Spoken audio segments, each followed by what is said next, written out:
all want to have lunch, so I will be able to speak over lunch. We will get back on schedule because we have 90 minutes scheduled for lunch, and we will be having two speakers, myself and Dr. Yu Fei, speak about Huashan Su and the research we're doing, and we will not need the whole time. So the boxes will be delivered, and we'll have a 10-minute break after my talk, and then reconvene for the lunchtime session. I'm going to take the prerogative of going very quickly through my talk, and there's a couple of points that I want to make in particular. We heard Dr. White define the definition for complementary medicine, for alternative medicine. I think what is most important is this definition for what integrative medicine is. As it says on the slide, it's the practice of medicine that reaffirms the importance of the relationship between practitioner and patient. The last bullet being the most important here, that we see that it makes use of all appropriate therapeutic approaches, providers, and disciplines to achieve optimal health and healing. Traditional Chinese medicine is truly the practice of integrative medicine. And what you've seen in these presentations in this session has been presentation of not physicians practicing TCM as we sometimes would view it in the West, where they're just providing a decoction or an herbal treatment, but it's the true combination of the Western medicine and traditional Chinese medicine. We heard from Dr. White about the modalities, so we will quickly go on to the next slide. The extent of CAM use in the world is quite staggering, and it keeps increasing. Of course, in Asia, the majority of the population, if not everybody, is taking some form of TCM along with conventional medicine. The reasons that everyone in the world is really turning to this area is because they really want to do everything possible to try and fight chronic diseases. In particular, in cancer, some of the main reasons are really to try and do everything that they can to try and reduce side effects of conventional cancer treatments and to try and enhance quality of life. So it's really not something that is done in place of, but truly in combination with. So the integrative models that we're looking at in the West is really trying to draw on what's been practiced in China for literally thousands of years. Trying to take a patient-centered approach to care and to combine different modalities and have this preferably overseen by healthcare professionals.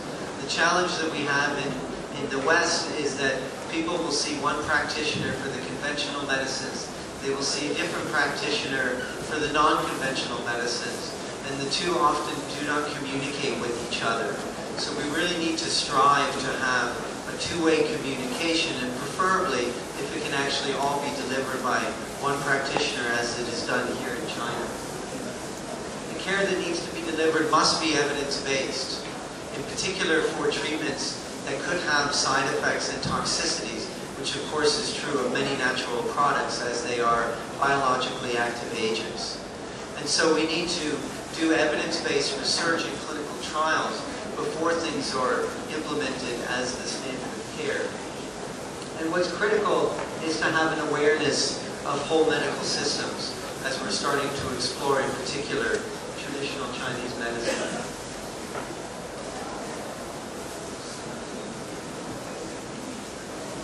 So, TCM research in the West. What we're really doing in the West and what we're seeing presented and what's being funded by the NCI is really not the practice of traditional Chinese medicine. This is the case for the research that I'm doing. This is the case for the research that many of my colleagues are doing. As you're going to see throughout the next 2 days here, this is going to be the case that you'll see presented here.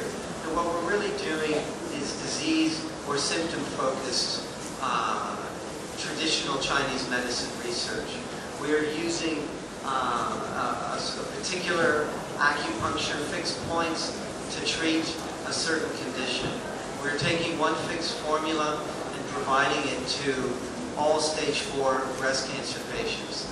This, of course, is not the practice of traditional Chinese medicine, which makes use of individualization, taking into account the pattern differentiation. People are assessing pattern differentiation, but they are not actually prescribing based on that. Interestingly, what we heard from Dr. Slayman this morning is, of course, conventional medicine treatment. But if we look at it in the broader sense, and in fact this is why we invited Dr. Slayman to this meeting, is because what he is doing is individualized treatment. The focus and the medium on which the individualization is done is based on the individual tumor characteristics of the woman with breast cancer.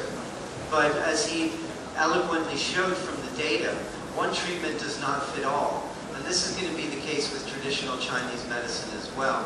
And within TCM, there's the theories that we just heard presented here, that is truly the form of individualization that is done.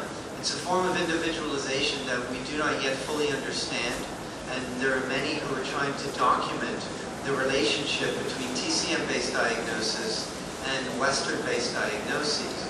But this is an area that we really must be able to do more research in to truly understand the benefit of traditional Chinese medicine. Reductionistic medicine, I think, will be always very limited when we study whole medical systems by the definition of a whole medical system.